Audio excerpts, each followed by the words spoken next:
l'agriculture, au chauffage des bâtiments, bien sûr. Hein. Et on la classe, alors ça vous devez arriver à le lire, on classe classiquement la très haute énergie, la haute énergie, pardon, au-delà de 150 degrés, la moyenne énergie au-delà de 90, la basse énergie, au-delà entre 30 et 90, et puis ce qui est les très basses énergies, c'est vers 10 degrés, même moins que maintenant, on s'intéresse aussi à la moindre calorie qu'on peut récupérer. Bon, alors commençons par la géothermie profonde, la haute énergie. Il y a une seule centrale importante qui fonctionne en France, à Bouillante, bon, c'est pas un hasard, en Guadeloupe. 15 mégawatts sont produits, 8% de la consommation électrique locale. Bon, mais si vous lisez la presse, vous allez voir qu'en 2013, on s'intéresse beaucoup à cette géothermie profonde. De nouveaux permis ont été accordés. Chaudes-Aigues, ça ne vous surprendra pas, c'est dans le Massif central, source thermale chaude, et on va voir la carte après, Pau-Tarbes, et puis il y a 4 projets en Alsace. Alors cette carte ici vous montre les zones où, là où il y a des ronds noirs, le flux géothermique est plus important dans le Massif central français et du côté de l'Alsace. Bon, ce sont des zones où le flux géothermique peut atteindre 100 mW par mètre carré. Tout à l'heure, on était à 150 watts par mètre carré. Voilà.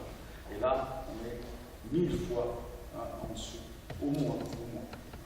Donc, on a un exemple qui est assez extraordinaire et qui mérite d'être connu, plus connu. Comme la Rance était emblématique, on peut maintenant dire que en France, nous avons un site d'étude de cette géothermie profonde qui devient, d'ailleurs, on parlait de station expérimentale, maintenant, dans le langage d'EDF qui l'exploite, ça devient la centrale de Soultz-sous-Forêt. Alors vous allez voir avec les chiffres après qu'elle est en dessous de celle de Bouillante, hein, ce n'est pas encore des productions extraordinaires. Mais ça mérite quand même d'être explicité un petit peu. Alors, l'idée,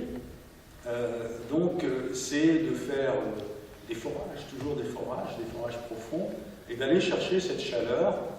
Ici, on est dans la plaine d'Alsace, on est dans une zone où la croûte lithosphérique, rigide de notre planète est relativement peu épaisse, et donc le magma est plus proche du magma chaud.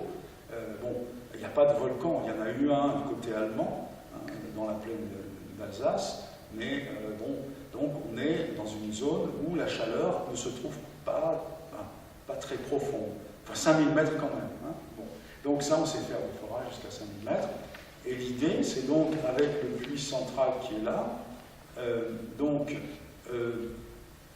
au début, on parlait d'un projet qui était applicable à toutes les roches, qu'elles soient sèches ou saturées en eau. Même des roches intactes, on disait, on va fracturer hydrauliquement cette roche et on va créer un cheminement entre un point d'injection et un point de récupération d'eau chaude.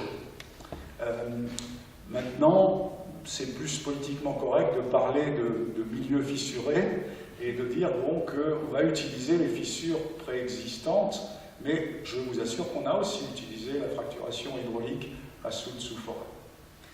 Pour stimuler un petit peu le passage.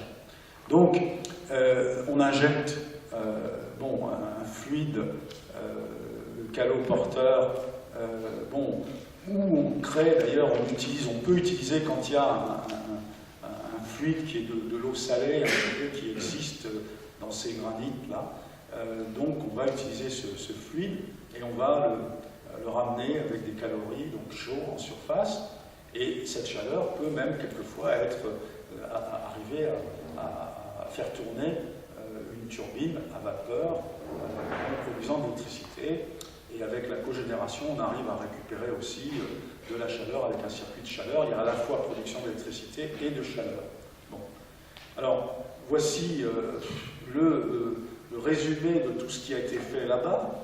Et voilà, 2,1 MW de production électrique brute, 0,6 MW pour faire fonctionner l'installation, donc 1,5 MW de production nette. Vous voyez que c'est quand même beaucoup d'efforts pour un rendement qui, n'est pas extraordinaire, mais qui présente des avantages, évidemment. D'abord, c'est une renouvelable, c'est une... alors elle n'est pas... c'est un site favorable. J'ai dit tout à l'heure qu'on en avait partout, mais il y a des sites quand même qui sont un peu plus favorables. Et donc, on peut l'utiliser jour et nuit, ou en tout cas, il y en a point lorsque d'autres systèmes ne fonctionnent pas. Donc, pas de CO2, aussi bien dans la production que dans son utilisation. Mais, ce prototype pour demain nous a permis de voir aussi que la réalité des séismes induits était vraiment une préoccupation majeure dans tous ces problèmes d'injection, de stimulation de réservoirs.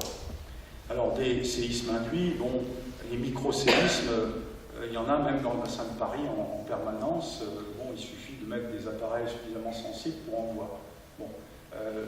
Ils sont redoutés lorsqu'ils atteignent évidemment des magnitudes. Alors pour l'instant, ça reste, vous voyez, dans cette région de Soultz, on a frôlé la magnitude 3.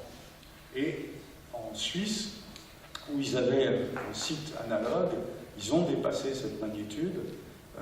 En plus, le secteur est connu historiquement, le séisme de Bâle est un des plus grands séismes de l'histoire de l'Europe.